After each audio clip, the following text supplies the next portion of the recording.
Selamat pagi anak-anak, apa kabar? Semoga sehat ya. Kita berjumpa kembali dalam pelajaran kita agama Kristen. Anak-anak, mari kita bersiap untuk berdoa. Kita bersatu dalam doa. Bapa kami yang bertata dalam kerajaan surga, puji syukur kami ucapkan kepadamu Tuhan, karena Engkau telah melawat kehidupan kami dan memberikan kesehatan. Tuhan, kami mau memulai pelajaran kami. Biarlah Engkau campur tangan Tuhan dalam pelajaran kami dari awal hingga akhir. Bapa di sorga, berikan kami kesehatan Tuhan. Lawat kami setiap saat. Ampuni kami atas segala dosa kami, supaya kami Tuhan tetap bersyukur di dalam nama-Mu. Terpuji Engkau Bapa, dalam nama Yesus kami mengucap syukur. Amin. Anak-anak kami sekalian, marilah kita mulai pelajaran kita. Minggu yang lewat kita sudah menyinggung mengenai gereja. Sekarang kita masuk kepada jemaat mula-mula. Jemaat mula-mula itu mereka memiliki cara hidup di dalam gereja tersebut. Allah tetap berkarya dalam kehidupan jemaat mula-mula. Mereka selalu hidup bersama. Kehidupan yang mereka alami harus sehati, sepikir, dan sejiwa. Kalau dikatakan anak-anakku, sehati, sepikir, dan sejiwa, maka harus menuruti kesepakatan yang sudah dibuat oleh mereka. Tetapi ada ketidakjujuran yang mereka alami, di mana di antara jemaat tersebut ada yang telah menyimpang. Contohnya seperti Ananias dan Safira. Ananias dan Safira, mereka itu menjual tanah, tetapi tidak seluruhnya penjualan tanah itu diserahkan kepada rasul, karena yang bertugas di jemaat tersebut adalah rasul. Kemudian mereka telah dihukum oleh Tuhan. Hukuman itu diterima, mereka meninggal dunia. Di waktu itu, Rasul Petrus telah menegur perbuatan yang mereka lakukan. Itulah penyimpangan yang dilakukan di dalam jemaat tersebut. Akhirnya terjadilah, dikatakan, gereja tersebut menghadapi tantangan. Yang kedua, tantangan yang dihadapi mereka, Yakobus itu mati syahid. Kalau dikatakan mati syahid atau mati martir, itu seseorang telah mempertahankan berita Injil, tetapi ada orang banyak yang tidak menerima Injil tersebut, sehingga Yakobus itu menjadi mati martir. Yang berikutnya, Petrus itu dipenjarakan. Banyak juga orang memenjarakan Petrus karena tidak menerima Injil tersebut. Itulah yang dihadapi oleh gereja mula-mula. Di dalam kesepakatan sehati sepikir, tapi ada yang menyimpang. Itulah penjelasan Ibu di dalam gereja mula-mula.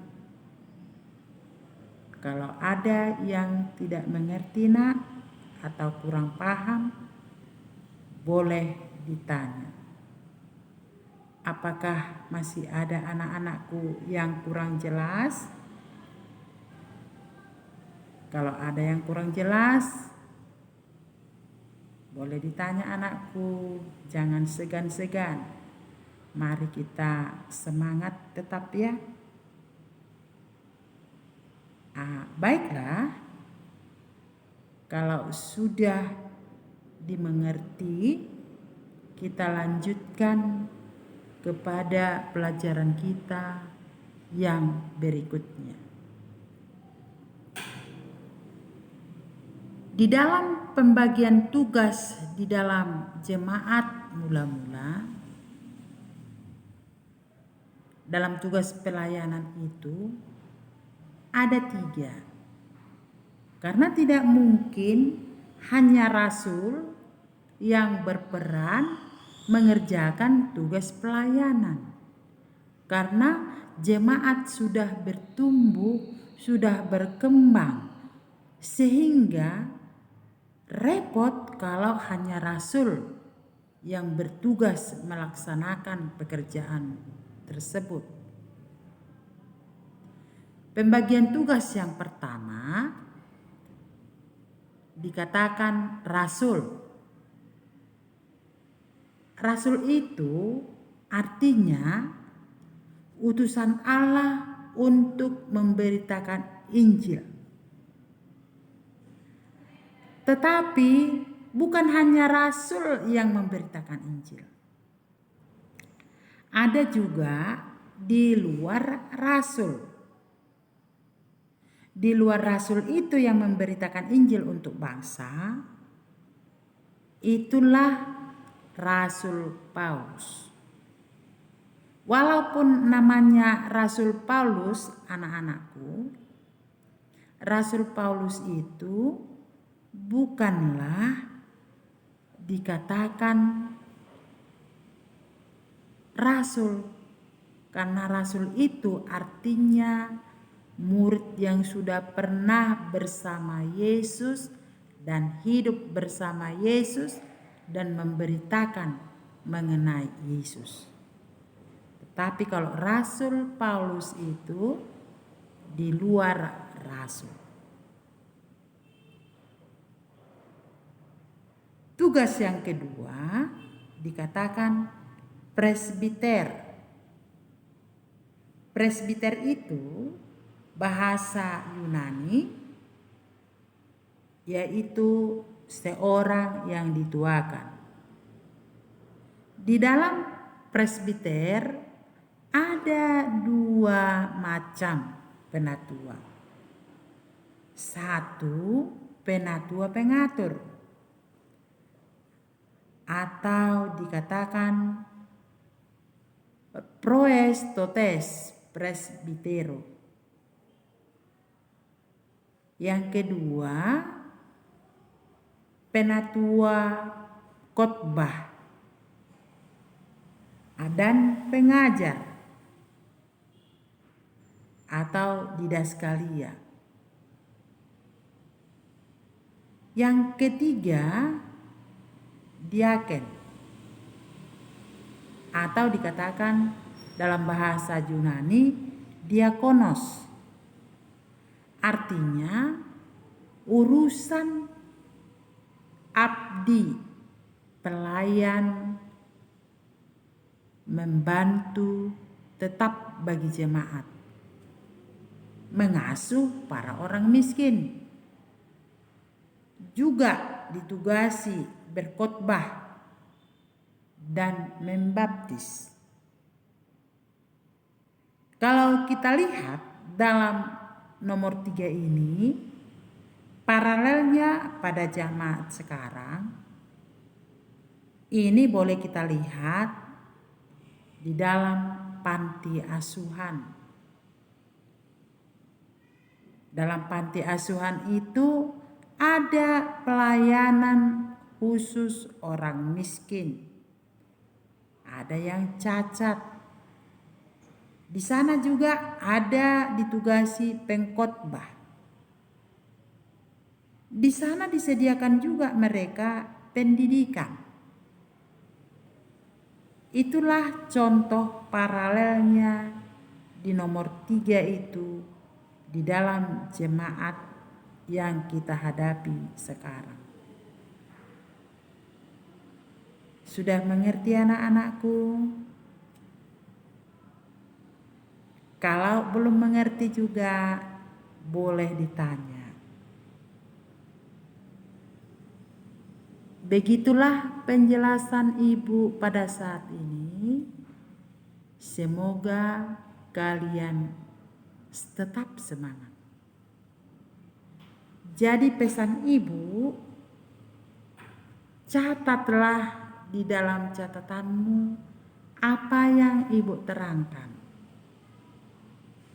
Kemudian itulah tugas yang pertama. Kemudian tugas yang kedua, coba buat struktur pembagian tugas yang ada di dalam gereja masing-masing. Dikumpul hari Rabu melalui classroom. Jangan ada anakku yang tidak mengerjakan.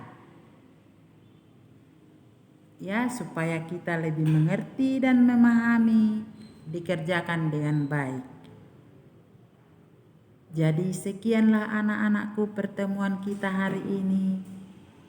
Semoga Tuhan memberkati. Kita tutuplah pertemuan kita. Kita berdoa.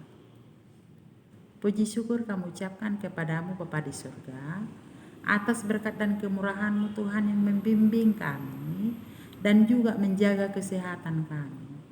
Bapa di surga, berikan hikmat kepada anak kami, supaya mereka bisa menjaga kehidupan mereka, dan terutama Tuhan, melakukan protokol kesehatan dalam kehidupannya. Terpujilah Engkau ya Bapa, dalam nama Yesus kami bersyukur. Amin.